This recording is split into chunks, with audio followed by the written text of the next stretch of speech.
അസ്സലാമു അലൈക്കും വറഹ്മത്തുള്ളാഹി വബറകാതുഹു. അൽഹംദുലില്ലാഹി റബ്ബിൽ ആലമീൻ വസ്സലാത്തു വസ്സലാമു അലാ റസൂലിഹിൽ അമീൻ വഅലാ ആലിഹി വസഹ്ബിഹി അജ്മഈൻ വഅലാ മനിത്തബഅഹും ബിഇഹ്സാനിൻ ഇലാ യൗമിദ്ദീൻ. അമ്മാ ബഅദ്.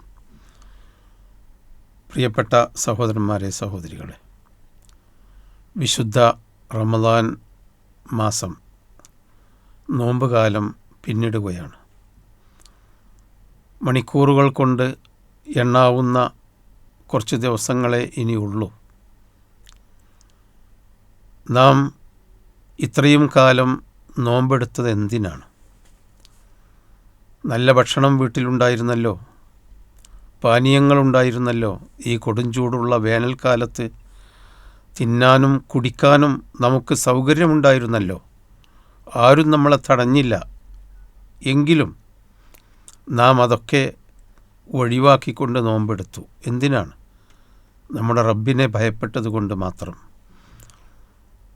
പരിശുദ്ധ റമദാൻ അന്നപാനീയങ്ങൾ ഉപേക്ഷിച്ച് ചീത്തയായ എല്ലാ കാര്യങ്ങളും എല്ലാ കാലത്തേതും പോലെ തന്നെ അതിലേറെ നിഷ്ഠ കാണിച്ചുകൊണ്ട് നോമ്പെടുക്കണമെന്നാണ് അള്ളാഹു കൽപ്പിച്ചത്. ആ കൽപ്പന അള്ളാഹുവിനെ ഭയപ്പെട്ടുകൊണ്ട് മാത്രം നോമ്പിന് പ്രതിഫലം ലഭിക്കുമെന്ന പ്രതീക്ഷയോടുകൂടി അല്ല നോമ്പ് നോറ്റിട്ടില്ലെങ്കിൽ നാളെ പരലോകത്ത് ശിക്ഷ കിട്ടുമെന്ന ബോധത്തോടു കൂടി തന്നെയാണ് നമ്മൾ നോമ്പ് നോറ്റത്.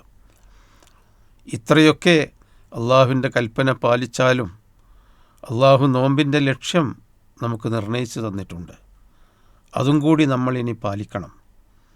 യാ അയ്യുഹല്ലദീന ആമനു കുത്തിബ അലൈക്കുമുസ് സിയാം കമാ കുത്തിബ അലല്ലദീന മിൻ ഖബലിക്കും ലഅല്ലക്കും തത്തഖൂൻ. വിശ്വാസികളെ, നിങ്ങൾക്ക് നോമ്പ് നിർബന്ധമാക്കപ്പെട്ടത് നിങ്ങൾക്ക് മാത്രമല്ല, എല്ലാ മതസമുദായങ്ങൾക്കും നിങ്ങൾക്ക് മുമ്പുള്ള സമൂഹത്തിനും നോമ്പ് നിർബന്ധമാക്കിയിട്ടുണ്ട്. അത് ലഅല്ലക്കും തത്തഖൂൻ, നിങ്ങൾ സൂക്ഷ്മതയുള്ളവരായിരിക്കാൻ വേണ്ടി എന്നതാണ്. അപ്പോൾ നോമ്പ് ഇസ്ലാമിലെ എല്ലാ ആരാധനാകർമ്മങ്ങളും അത് ആ ആരാധനയിൽ അവസാനിക്കുന്നതല്ല, ജീവിതാവസാനം വരെ തുടർന്ന് നിൽക്കേണ്ട ചില മാറ്റങ്ങളാണ്, തിരുത്തലുകളാണ്. സൂക്ഷ്മതയിലേക്ക് മാറിപ്പോകുക നമ്മുടെ ജീവിതം. നമസ്കാരത്തെ പറ്റി അള്ളാഹു പറഞ്ഞത് ഇന്ന സ്വലാത്ത തൻഹാ അനിൽ ഫഹ്ശാഇ വൽ മുൻകർ. നീ നമസ്കാരം നിലനിർത്തണം. വാഖിമിസ്സല, നമസ്കാരം കൃത്യമായി നിലനിർത്തണം 5 നേരം. എന്തിന്? നിന്നെ തിന്മയിൽ നിന്ന്, ദോഷപരമായ പ്രവർത്തനങ്ങളിൽ നിന്ന് ആ നമസ്കാരം നിന്നെ മാറ്റി നിർത്തും, നിന്നെ തടയും. അപ്പോൾ എല്ലാ ആരാധനാകർമ്മങ്ങളും ജീവിതത്തിൽ ബാക്കി വെക്കുന്ന ചില സ്വഭാവങ്ങളും നിഷ്ഠകളുമുണ്ട്. നാം ആലോചിക്കുക, റമദാനിൻ്റെ പകുതിയിലേറെയും അല്ലെങ്കിൽ അതിൻ്റെ അവസാനത്തെ 10ലേക്ക് കടന്ന നമ്മൾ ഇത്രയും കാലം നോമ്പ് നോറ്റതുകൊണ്ട് നമ്മുടെ ജീവിതത്തിൽ വല്ല മാറ്റങ്ങളും ഉണ്ടായിട്ടുണ്ടോ? വൽ ബാഖിയാത്തു സ്വാലിഹാത്തു ഖൈറുൻ ഇൻദ റബ്ബിക സവാബൻ വ ഖൈറുൻ അമല. അവശേഷിച്ച് നിൽക്കുന്ന നല്ല കർമ്മങ്ങളാണ് നിൻ്റെ രക്ഷിതാവിങ്കൽ പ്രതിഫലമുള്ളതും പ്രതീക്ഷിക്കാവുന്നതും. നമുക്ക് പ്രതീക്ഷയുണ്ടോ? ഈ ഒരു കാലം വല്ലാത്ത അപകടകരമായ കാലമാണ്. എല്ലാ നിലക്കും തിന്മകൾ നിറഞ്ഞു നിൽക്കുന്ന ഒരു കാലമാണ്. ആരാധനകൾ ധാരാളമുണ്ട്. ആളുകൾ ആരാധനയിലേക്ക് കൂടുതൽ അടുത്തിട്ടുണ്ട്. ആളുകൾ പള്ളികളിലോട് കൂടുതൽ അടുപ്പം പുലർത്തുന്നുണ്ട്. ധാരാളമായി പള്ളികൾ വളർന്നു വന്നിട്ടുണ്ട്, ഉയർത്തപ്പെട്ടിട്ടുണ്ട്. മതപ്രബോധനങ്ങൾ തലങ്ങും വിലങ്ങും നാട്ടിൽ നടക്കുന്നുണ്ട്.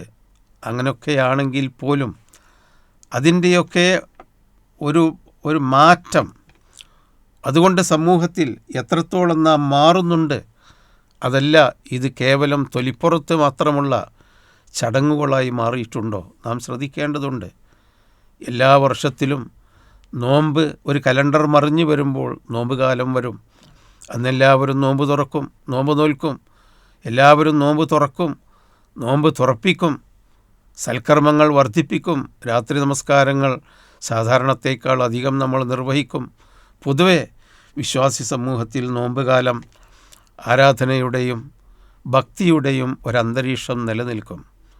ആ നോമ്പ് കഴിഞ്ഞാൽ ആ അന്തരീക്ഷം ബാക്കി ഉണ്ടാകുന്നുണ്ടോ? നമ്മുടെ മനസ്സിലെങ്കിലും നമ്മളെ സമൂഹത്തിൽ ബാക്കി ഉണ്ടാകുന്നുണ്ടോ? നമ്മളെപ്പോഴും ശ്രദ്ധിക്കേണ്ട ഒരു കാര്യമാണിത്. വൽ ബാക്കിയാത്തു സാലിഹാത്തു ഖൈറുൻ ഇൻദ റബ്ബിക സവാബൻ ഖൈറുൻ അമല. ബാക്കി വല്ലതുമുണ്ടെങ്കിൽ അതാണ് പ്രതീക്ഷ. നാം നോമ്പ് തോറ്റത് നമ്മുടെ വീട്ടിൽ ഭക്ഷണമില്ലാഞ്ഞിട്ടല്ല, നേരത്തെ സൂചിപ്പിച്ച പോലെ. അപ്പോൾ നമുക്ക് അള്ളാഹു പറഞ്ഞ കൽപ്പനകൾ സ്വീകരിക്കാൻ നിർബന്ധിതമാകുകയല്ല നമ്മൾ ചെയ്യേണ്ടത്. നമ്മൾ ഓപ്ഷൻ, നമ്മൾ സ്വയം തീരുമാനിക്കുകയാണ്. അള്ളാഹുവിൻ്റെ കൽപ്പന സ്വീകരിക്കണം. ഭക്ഷണമുണ്ട് വേണ്ട, പാനീയമുണ്ട് വേണ്ട, ക്ഷീണമുണ്ട്, എന്നാലും ഞാൻ നോമ്പ് മുറിക്കുന്നില്ല, ക്ഷീണിച്ചു കൊള്ളട്ടെ, വൈകുന്നേരം വരെ നോമ്പ് നിൽക്കണം. ഈ ഒരു മനസ്ഥിതി, ഇതിൽ നിന്ന് കിട്ടേണ്ട ഒരു ഊർജം തിന്മകളോട്, സമൂഹത്തിലുള്ള എല്ലാ അരുതായ്മകളോടും നമ്മൾ നിർവഹിക്കേണ്ടതുണ്ട്. നമ്മുടെ സംസാരത്തിൽ, നമ്മുടെ വാക്കുകളിൽ, പ്രവർത്തനങ്ങളിൽ എന്തു ചെയ്യാനും സ്വാതന്ത്ര്യമുള്ള നമ്മൾ, മനുഷ്യൻ അല്ലാഹു തെറ്റു ചെയ്യാനും നന്മ ചെയ്യാനും സ്വാതന്ത്ര്യം കൊടുത്തിട്ടുണ്ട്. തെറ്റു ചെയ്യാൻ സ്വാതന്ത്ര്യമുള്ള നമ്മൾ, അന്യായമായി സമ്പാദിക്കാൻ തന്ത്രവും കഴിവും നേടിയെടുത്ത നമ്മൾ, മറ്റുള്ളവനെ പഴി പറയാൻ, മറ്റുള്ളവൻ്റെ അഭിമാനം പിച്ചു ചീന്താൻ, അക്രമങ്ങൾ ഉണ്ടാക്കാൻ ഒക്കെ കഴിവുണ്ടായിട്ടും അരുത്, അത് പാടില്ല, അള്ളാഹുവിന് വേണ്ടി ഞാൻ ഒഴിവാക്കുന്നു എന്ന ഒരു സ്വഭാവം, ഭക്ഷണം ഒഴിവാക്കുമ്പോൾ, വെള്ളം ഒഴിവാക്കിയപ്പോൾ അള്ളാഹുവിന് വേണ്ടി അതൊക്കെ ചെയ്ത പോലെ നമ്മുടെ ജീവിതത്തിലും തിന്മകൾ ഒഴിവാക്കി അള്ളാഹുവിൻ്റെ കൽപ്പനകൾ മാത്രം സ്വീകരിക്കാനുള്ള ഒരു മനസ്ഥിതിയാണ് നമുക്ക് നോമ്പിൽ കൂടി വേണ്ടത്. പരിശുദ്ധ ഖുർആൻ ഒരു സ്ത്രീയെപ്പറ്റി ഉപമിക്കുന്നുണ്ട് സൂറത്തുൻ നഹൽ എന്ന ആ അധ്യായത്തിൽ. വലാ തകൂനു കല്ലത്തി നഖലത് ഗസ്ലഹ മിൻ ബഅദി ഖുവ്വത്തിൻ അൻകാസൻ തത്തഖിദൂന ഐമാനക്കും എന്ന് തുടങ്ങിയ ആ വചനം. അതിൽ ആ സ്ത്രീയെപ്പറ്റി പറയുന്നത് ഒരു വിഡ്ഢിപ്പെണ്ണാണ്. അവൾ വൈകുന്നേരം വരെ നൂലിഴകൾ പിരിച്ചുണ്ടാക്കി ഭദ്രമായ കയറ്, ഉറപ്പുള്ള കയറാക്കി മാറ്റും. എന്നിട്ടോ കയറായി കഴിഞ്ഞാൽ ആ കയറിൻ്റെ പിരി ഉടച്ച് വീണ്ടും നൂലിഴകളാക്കും. വൈകുന്നേരം വരെ ചെയ്ത പണി മുഴുവനും അർത്ഥമില്ലാതെയാക്കും, നഷ്ടത്തിലാക്കും. അങ്ങനെയുള്ള ഒരു പെണ്ണിനെപ്പോലെയാവരുത് എന്ന് ഖുർആൻ ഉപദേശിക്കുന്നത് നന്മകൾ കേട്ടും പഠിച്ചും നന്മകൾ ചെയ്തും വളർന്ന നിങ്ങൾ നന്മയിൽ നിന്ന് അതൊക്കെ നഷ്ടപ്പെടുത്തുന്ന വിധത്തിൽ തിന്മയിലേക്ക് പോകരുത് എന്നാണ്. ആ ഒരാശയമാണ് ഖുർആൻ പഠിപ്പിക്കുന്നത്. അപ്പോൾ നമ്മൾ ഒരു മാസക്കാലത്തോളം നോമ്പ് നോറ്റുകൊണ്ടിരിക്കുകയാണ്. ഇനി നമ്മൾ നോമ്പ് അവസാനിപ്പിക്കുമ്പോൾ 29-30 ദിവസം കൊണ്ട് നോമ്പ് അവസാനിപ്പിക്കുമ്പോൾ നമ്മുടെ ജീവിതത്തിൽ ഒരുപാട് നന്മകൾ ഉണ്ടായിട്ടുണ്ട്, ഒരുപാട് നല്ല ശീലങ്ങളുണ്ടായിട്ടുണ്ട്. ഈ ശീലങ്ങൾ നിലനിൽക്കണം. രാത്രി നമസ്കാരം അതൊരു വലിയ ശീലമാണ്. ഇന്ന നാസി അത്തല്ലൈലി ഹിയ അശദ്ദു വത്അം വഅഖ്വ മുഖീല. രാത്രി എഴുന്നേറ്റുകൊണ്ടുള്ള നമസ്കാരം എന്ന് പറയുന്നത് നിൻ്റെ കാലടി ഉറച്ച്, സത്യത്തിൽ ഉറച്ചു നിൽക്കാനും നിൻ്റെ സംസാരങ്ങളൊക്കെ നേരെയാവാനും അത് സഹായിക്കുന്നതാണ് എന്നാണ്. ഇതൊരു നോമ്പിൻ്റെ സ്പെഷ്യൽ മാത്രമായി കാണാതെ എന്നും രാത്രി നമസ്കാരം നമ്മുടെ ജീവിതത്തിൻ്റെ ഒരു ഭാഗമാക്കണം.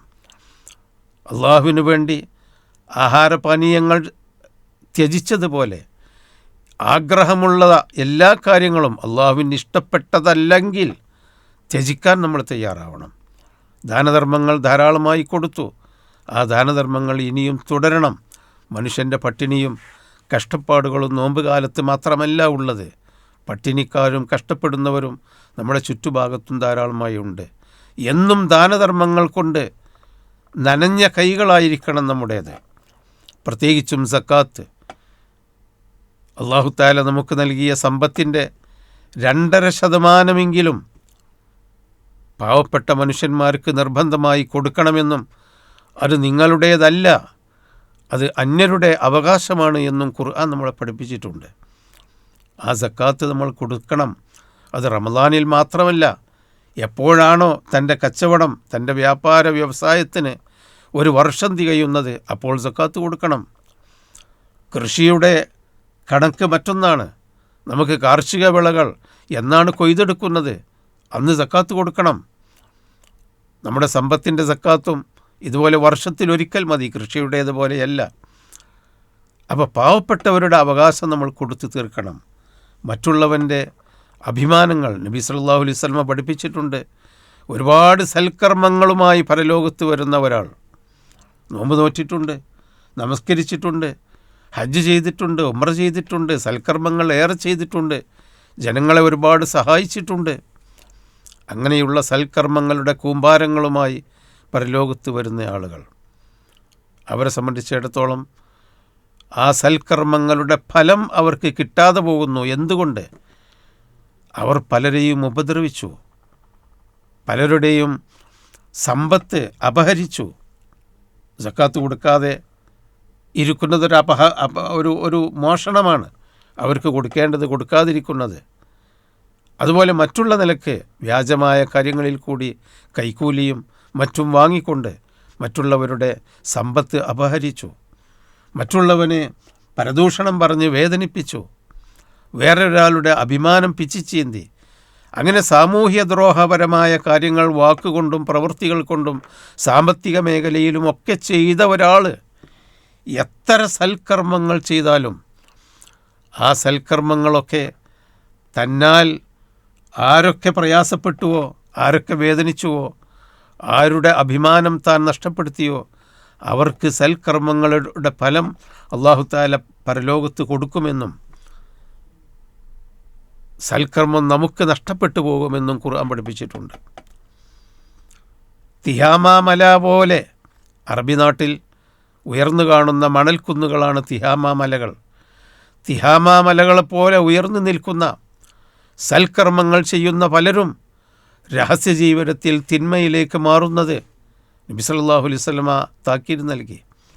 ബാഹ്യമായ ജീവിതത്തിൽ ഇബാദത്തുകളുണ്ട്, മതനിഷ്ഠയുണ്ട്, പക്ഷേ രഹസ്യ ഉള്ളിലേക്ക് ഇറങ്ങിച്ചെന്നാൽ രഹസ്യ ജീവിതത്തിൽ ലൈംഗികമായ ദുരാചാരങ്ങൾ, സാമ്പത്തികമായ അതിക്രമങ്ങൾ, തോന്നിവാസങ്ങൾ, ആരുമറിയാത്ത തോന്നിവാസങ്ങൾ, ഇങ്ങനെയൊക്കെ ചെയ്യുന്ന ആളുകളുടെ എല്ലാ സൽക്കർമ്മങ്ങളും പരലോകത്ത് കാറ്റടിച്ചാൽ മണ്ണ് പാറുന്നത് പോലെ തൻ്റെ സൽക്കർമ്മങ്ങൾ പാറിപ്പോകുമെന്ന് റസൂലുള്ളാഹി സ്വല്ലല്ലാഹു അലൈഹി വസല്ലം പഠിപ്പിച്ചിട്ടുണ്ട്. അതുകൊണ്ട് സഹോദരങ്ങളെ, പരിശുദ്ധ റമളാൻ ഈ നോമ്പ് കാലത്ത് നമ്മുടെ സൽക്കർമ്മങ്ങളെല്ലാം, നമ്മുടെ പ്രാർത്ഥനകൾ, നമ്മുടെ നോമ്പ്, നമ്മുടെ ദാനധർമ്മങ്ങൾ, നമ്മുടെ നമസ്കാരങ്ങൾ, നമ്മുടെ പ്രാർത്ഥനകൾ, നമ്മുടെ എല്ലാ നല്ല കാര്യങ്ങളും അല്ലാഹു തആല സ്വീകരിച്ച് നാളെ നമുക്ക് അത് ഉപകാരപ്പെടണമെങ്കിൽ ജീവിതത്തിൽ നിന്ന് എല്ലാവിധ തിന്മകളും ഒഴിവാക്കണം. എന്തുകൊണ്ട് തിന്മ ഒഴിവാക്കണം? അത് നമ്മുടെ മനസാക്ഷിക്ക് സമാധാനം നൽകുന്നതാണ്. നാം തിന്മ ചെയ്തുകൊണ്ടാണ് ജീവിക്കുന്നതെങ്കിൽ നമ്മുടെ മനസാക്ഷി നമ്മളെ എപ്പോഴും കുത്തിക്കൊണ്ടിരിക്കും, വേദനിപ്പിച്ചുകൊണ്ടിരിക്കും. അതുകൊണ്ട് ജീവിതത്തിലെ മുഴുവൻ തിന്മകളും ഒഴിവാക്കിക്കൊണ്ട് ഒരു നല്ല ജീവിതത്തിലേക്ക് കടക്കുക. ഈ റമദാൻ കാലം നമ്മുടെ ജീവിതത്തിൻ്റെ മറ്റൊരു ഘട്ടമാക്കി നമ്മൾ മാറ്റുക.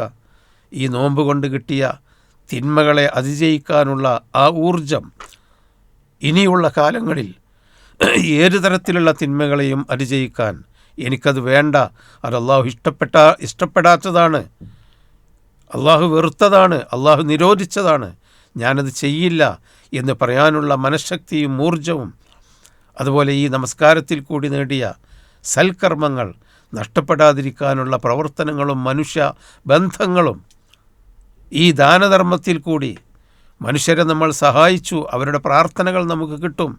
ഇനിയും ആ ദാനധർമ്മങ്ങൾ തുടർന്ന്, പ്രത്യേകിച്ചും സമ്പത്തിൻ്റെ നിർബന്ധമായ ദാനധർമ്മങ്ങളൊക്കെ കൊടുത്തു വീട്ടി അങ്ങനെ ഒരു പുതിയ മനുഷ്യനാവാൻ ഈ പരിശുദ്ധ റമളാൻ നമ്മളെ പ്രേരിപ്പിക്കണം.